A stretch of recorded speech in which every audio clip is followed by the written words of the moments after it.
you will meet someone who drains your peace, someone who twists your words, weaponizes your kindness, or fills every room with hostility. And the question is not whether you will encounter such a person. The question is, will you let them determine who you become?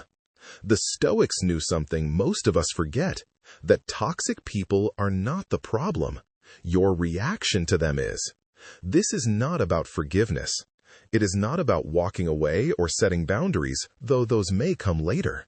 This is about something deeper, a shift in perception so profound that the person who once disturbed you no longer has that power. By the end of this journey, you will understand how the ancient Stoics transformed poison into clarity, and how you can do the same. Not by changing others, but by mastering the one thing you truly control, your inner world. Marcus Aurelius, Emperor of Rome, wrote his private reflections while surrounded by betrayal, incompetence, and cruelty. He did not write about eliminating toxic people. He wrote about how to remain whole in their presence. He understood that the world will always contain people who act from ignorance, malice, or pain, and that your freedom lies not in avoiding them, but in refusing to be infected by them. The Stoic does not ask, why are they like this?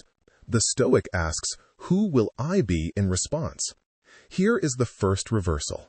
You think toxic people take something from you, your time, your energy, your peace. But the Stoics would say they reveal something. They reveal where you are still vulnerable, where your sense of self depends on external validation, where your tranquility is conditional. A person who can disrupt your inner calm is not your enemy. They are your teacher. They show you exactly where your philosophy has not yet penetrated. Epictetus was born a slave. He lived under masters who were cruel, irrational, unpredictable. He could not leave, he could not fight back, and yet he became one of the freest minds in history. How? He made a distinction that changed everything. He divided the world into two categories, things within his control and things beyond it. Other people, their words, their moods, their judgments, all of that belonged to the second category.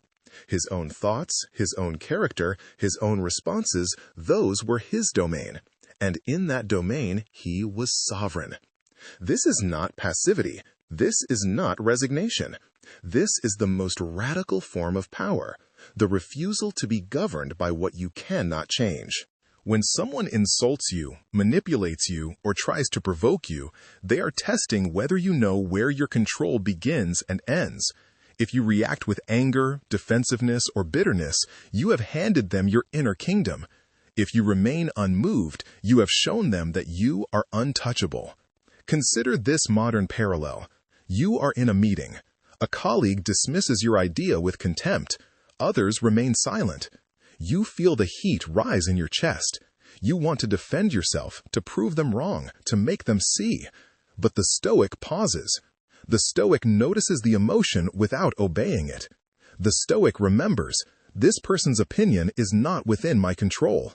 My response is. And in that space between stimulus and response, freedom lives. Here is the second reversal. You believe that protecting yourself means avoiding toxic people. But the Stoics would say that true protection is internal. It is not about building walls. It is about building a self that cannot be shaken. Marcus Aurelius wrote, if you are distressed by anything external, the pain is not due to the thing itself, but to your estimate of it. And this you have the power to revoke at any moment. The toxicity is not in the other person. It is in the meaning you assign to their behavior. This does not mean their actions are acceptable. It means their actions do not define your reality. A toxic person can only poison you if you drink from their cup. And you drink from their cup every time you internalize their judgment, replay their words, or let their dysfunction become your emotional weather. The Stoic refuses to drink. The Stoic observes, understands, and moves on. Let us be clear. This is not about suppressing your emotions. The Stoics were not cold or detached. They felt deeply, but they did not confuse feeling with truth. Seneca wrote, We suffer more in imagination than in reality. When someone wounds you, the initial sting is real, but the suffering that follows, the rumination, the resentment, the rehearsing of conversations that will never happen, that is self-inflicted. That is where you must intervene. Here is the practice. When you encounter a toxic person, name what is happening. Silently, clearly, without judgment. This person is acting from fear. This person is projecting their pain. This person does not have the tools to engage differently. You are not excusing them. You are contextualizing them. And in doing so, you strip their behavior of its power to define you. You see them not as a threat, but as a human being trapped in their own limitations. And that shift in perception is liberation. But there is more. Before we go deeper, I want to invite you into this conversation. If this resonates with you, if you are finding clarity here, subscribe to this channel. And leave a comment. Not just any comment, but a reflection. Tell me about a time when someone's toxicity taught you something about yourself. Let us build a space where philosophy is not just spoken, but lived. Now, let us continue. The deepest Stoic insight is this. You do not need anyone to change for you to be free. Not your parent, not your partner, not your coworker, not the stranger who wronged you. Your peace does not depend on their evolution. It depends on yours. And that is both the hardest and most liberating truth you will ever face. Most of us carry an invisible contract. We believe that if people treated us better, we would feel better. If they apologized, if they understood, if they stopped, then we could move on. But the Stoic tears up that contract. The Stoic says, I will be whole regardless. I will be kind regardless. Not because they deserve it, but because I deserve to live in alignment with my principles. This is the third reversal. You think boundaries are about keeping toxic people out, but the Stoics would say boundaries are about keeping your integrity intact. A boundary is not a wall. It is a statement of what you will and will not participate in. When someone lies, you do not have to prove they are lying. You simply stop building your life around their words. When someone disrespects you, you do not have to punish them. You simply stop offering them access to your inner world. Epictetus taught his students to imagine their mind as a fortress. Not a fortress under siege, but a fortress so well ordered that no external chaos can breach it. The toxic person is outside the gates, shouting, demanding, accusing. And you, inside, are unmoved. Not because you are numb, but because you know that their noise does not change the truth of who you are. Here is a contemporary example.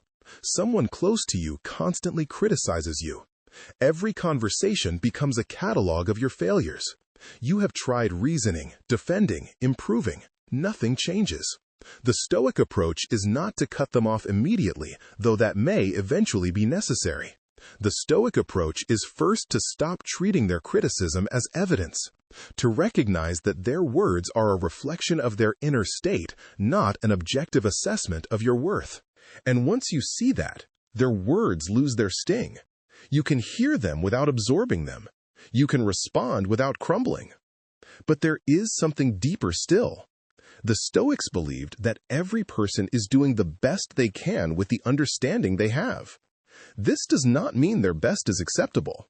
It means they are operating from a limited perspective, a wounded history, a distorted lens. And when you see that, compassion becomes possible. Not the compassion that tolerates harm, but the compassion that refuses to hate. Marcus Aurelius wrote, "When you wake up in the morning, tell yourself, the people I deal with today will be meddling, ungrateful, arrogant, dishonest, jealous, and surly. They are like this because they cannot tell good from evil." He did not write this to excuse them. He wrote it to prepare himself, to remind himself that their dysfunction is not personal, it is human, and his task is not to fix them, but to remain virtuous in their presence. Here is the fourth reversal. You think the goal is to eliminate conflict. But the Stoics would say the goal is to remain undisturbed within it. Peace is not the absence of difficult people. Peace is the presence of a well-ordered mind. You can be in the same room as hostility and still be calm. You can witness manipulation and still be clear. You can be surrounded by chaos and still be centered, because your center is not out there, it is in here. This is not about becoming invulnerable. It is about becoming unshakable. There is a difference. Invulnerability suggests hardness, armor, disconnection. Unshakable suggests rootedness, clarity, presence. The Stoic is not untouched by the world. The Stoic is not moved off course by it. Seneca tells the story of a wise man insulted in public. Someone asks him, "Are you not angry?" He responds, "Why should I be angry at someone who does not know me?" This is not arrogance. This is discernment. The insult was not about him. It was about the other person's need to dominate, to wound, to project. And because the wise man knew himself, the insult had nowhere to land. This is your task, to know yourself so deeply that no external voice can rewrite your narrative, to be so grounded in your own worth that praise does not inflate you and criticism does not deflate you, to cultivate an inner life so rich that the toxicity of others becomes irrelevant noise. But let us not romanticize this. It is hard. It is daily. It is a practice, not a destination. You will fail. You will react. You will absorb poison. And when you do, the Stoic does not condemn. The Stoic observes. I gave my power away. I let their anger become mine. I forgot what I control. And then, gently, the Stoic returns, not to perfection, but to practice. Here is the final truth. The way you deal with toxic people is the way you deal with life. If you let them destabilize you, you will let everything destabilize you. If you learn to remain whole in their presence, you will remain whole in the presence of loss, failure, uncertainty, and fear. The toxic person is not an obstacle. They are the training ground. They are the crucible in which your character is forged. And so, when you encounter someone who drains your peace, do not curse them. Do not avoid them prematurely. First, ask, what is this revealing about me? Where am I still dependent on external approval? Where am I still fragile? Where am I still looking for the world to be other than it is? And then, with that awareness, choose. Choose your response. Choose your boundary. Choose your freedom. The Stoics did not promise that toxic people would disappear. They promised that you could become the kind of person who is no longer diminished by them. And that is not a small promise. That is the promise of a life lived from the inside out. A life where your peace is yours, your integrity is yours, your joy is yours. Not because the world has changed, but because you have. You will meet someone who drains your peace. And when you do, remember this. They are not the test. How you meet them is.